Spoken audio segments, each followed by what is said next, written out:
Yeah. 안녕하십니까 할러님들, 강원국입니다. 내가 쓰는 동적자산 배분 제2탄. 제가 동적자산 배분에 자산의 30%를 투자를 하고 있는데 그게 뭔지에 대해서 지난번에 얼버무리고 그냥 나갔는데 제가 두 번에 걸쳐가지고 어떤 동적자산 배분에 왜 투자하는지 설명하고 있습니다. 이번 시간에는요 BAA 전략을 살펴볼 거고요. 왜 내가 이 세 전략에 투자하는지 살펴볼 겁니다. 다시 한번 동적자산 배분의 핵심을 분석을 하면은 지금까지 원래와 같은 정적자산 배분은요 주식, 채권, 실물자산의 비중만 정하고 그 비중대로 투자를 한 다음에 그냥 냅두는 식의 전략이었거든요. 근데 동적자산 배분은요 시장이 좋으면, 그러니까 시장이 좋으면은 최근에 제일 많이 오른 그 위험자산, 보통 주식을 매수를 하게 되고요. 시장이 나쁘면은 위험자산을 매도하고 안전자산을 매수합니다. 여기서 안전자산은 보통은 채권이나 현금입니다. 자, 여기서 이제 그 세 번째 전략 BAA 전략이 나옵니다. Bold Asset Allocation. 그러니까 정말 남자다운 자산 배분이라고 볼 수가 있는데요. 이거 켈러시가 만들었는데 상당히 어려운 전략입니다. 어렵지만 한번 시도는 해보겠습니다. 자, 일단 그 BAA 전략은요 공격 자산이 4개가 있습니다. 나스닥, 선진국 주식, 개도국 주식, 미국 채권, 요 4개를 그 BAA 전략에서는 공격형 전략으로 쓰고요. 제가 최근에 보여드린 듀얼 모멘텀 전략 같은 경우는 공격 자산이 2개였습니다. 그 2개는 복습 차원에서 말씀드리는데 스파이, 그러니까 미국 주식, 앤드 이화라는 선진국 주식이었습니다. 그리고 안전자산은요 여기서 7개를 씁니다. 7개. 그 친구들이 이 친구들이에요. 여기 미국 초단기 국채, 미국 중기 국채, 미국 장기 국채, 미국 회사채, 미국 물가연동 국채, 미국 잡채권, 앤드 원자재가 들어가 있습니다. 그래서 4개의 공격자산 그리고 7개의 그 안전자산이라고 볼 수가 있는데요. 야, DBC가 무슨 안전자산이냐라고 하실 텐데 기본적으로 주식과 채권이 망할 때 원자재가 많이 뛰는 경향이 굉장히 많아가지고 이 DBC도 같이 집어넣은 것 같습니다. 그래서 우리가 공격자산으로 갈지 안전자산으로 갈지 선택을 해야 되는 거잖아요. 자, 그 선택을 어떻게 하느냐? 일단 그 상승장일 경우에는 이 4개 공격자산 중에서 그 제일 잘 나가는 이제 한 개 자산을 사는 거를 원칙을 합니다. 자, 그러면은 최근 제일 잘 나갔다라는 기준이 무엇인가는요. 이건 이격도를 사용하게 되는데요. 최신 가격을 12개월 이동 평균으로 나눕니다. 그래서 요게 지표가 가장 높은 공격 자산을 우리가 매수를 하는 거 원칙으로 하는 거죠. 공격 자산이 4개가 있는데 그 4개 자산에 각각 이렇게 최신 가격 나누기 12개월 이동 평균을 계산을 해보고요. 그 4개 중에서 요 지표가 가장 높은 한 개 자산에 몰빵을 한다라는 겁니다.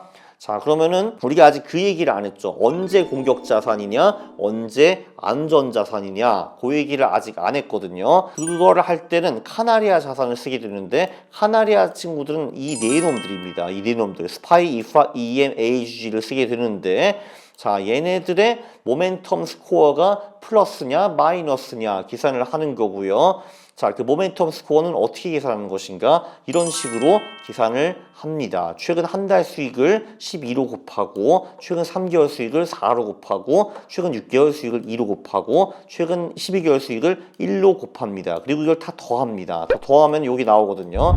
자, 이런 식으로 이 4개 카나리아 자산군의 모멘텀 스코어를 각각 계산을 해가지고 이 중에서 한 놈이라도 그 마이너스가 나왔다라고 하면은 우리는 공격 자산을 버리고 그 달에 안전 자산으로 도망갑니다. 어쨌든 이런 식으로 이 카나리아 자산군의 모멘텀 스코어를 계산해서 그 스코어가 4개 다 플러스면은 공격 자산, 4개 중에 한 놈이라도 마이너스가 나오면은 안전 자산 이렇게 구분하고요. 그리고 만약에 공격 자산이 채택될 경우에는 그 공격 자산 4개 중에서 요 지표가 가장 높은 한 개 자산에 몰빵을 한다라는 거고, 우리가 만약에 안전자산에 들어갈 경우에는 왜 조금 전에 7개 안전자산이 있었잖아요. 그 7개 안전자산 중에서 최근 가장 잘 나간 3개 안전자산에 분산 투자를 하는 건데 그 최근 수익이라는 거는 또 여기서도 최신 가격 나누기 12개월 이동평균 요걸로 계산을 합니다. 근데 만약에 이 안전자산의 최근 수익도 별로일 수가 있는 거죠.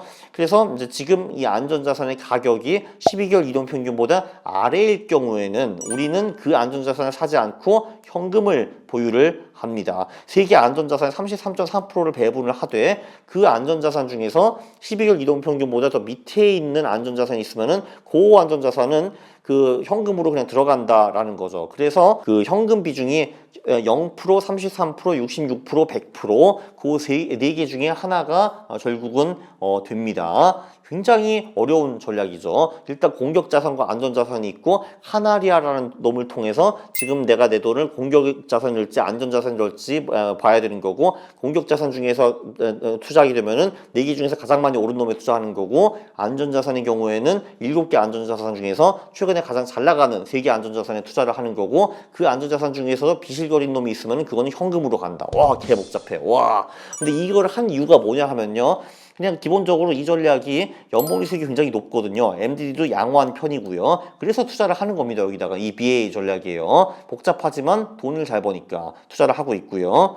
자, 그래서 얘도 10% 이상 말아먹은 게 자주 있는 일은 아닙니다. 그죠? 한 번, 두 번, 세 번, 네 번, 네 번 정도네요. 50년 동안에 10% 이상 말아먹은 게 딱 4번밖에 없었다. 심지어 그것도 90년대부터 2000년대에 몰려있고 2020년대 후에는 되게 양호했다라는 거를 볼 수 있어요. 자, 그러면은 여기서 이제 이 핵심 포인트. 내가 왜 우연히 저 3개 전략에 투자를 하게 되었는가? 채권, 동적자산 배분, 변형 듀얼 모멘텀, BA 전략 3개가 있는데 내가 왜 이 3개에 투자를 하는가 라고 보면요, 이 동적자산 배분들도 클러스터별로 나눌 수가 있습니다. 한마디로 정적자산 배분이나 거의 정적자산 배분 전략들이 있어요. 그러니까 동적자산 배분 전략 중에서도 트레이딩을 거의 안 하는 전략들이 있습니다. 대표적인 걸로 LAA, RAA 이런 전략들이 있고요. 근엄한 전략들입니다. 거래를 거의 안 해요.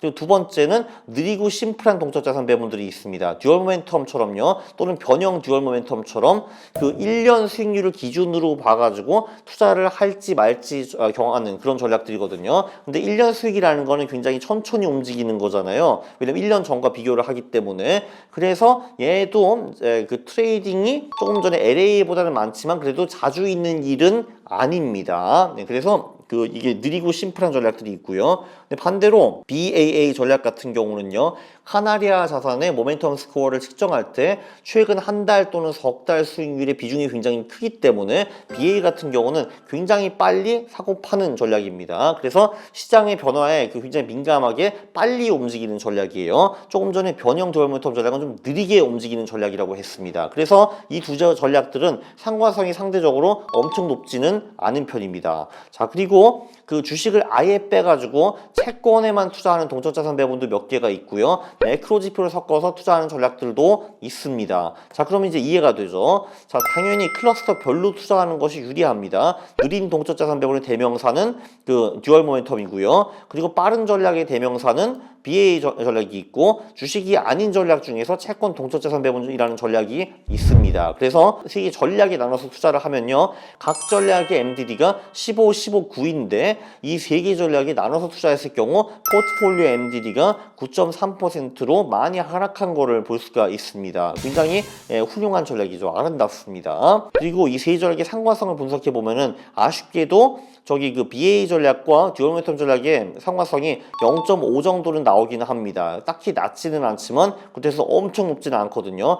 당연히 채권 전략들은 각 전략과의 상관성이 0.3 정도 됩니다. 왜냐면 아무래도 채권과 여기 주로 주식에 투자하는 BA와 듀얼 모멘텀 전략의 상관성이 낮을 수밖에 없거든요. 그래서 이렇게 분산 투자 효과가 나서 전체 포트폴리오 MDD가 10% 미만으로 떨어지는 겁니다. 자, 이렇게 보시면은 이게 3대 콤보 전략이죠. 굉장히 아름답게 우상향하는 모습입니다. 저 지금 눈물이 나오려고 합니다. 이런 거 만들기 정말 힘들거든요. 깔끔합니다. 그리고 콤보 전략의 MDD도 보시면은 이제 이때 딱 한 번 9% 하락한 적이 있고 7% 하락을 안 했잖아요. 여기도 보시면은 굉장히 안전한 전략이라는 걸 볼 수가 있습니다.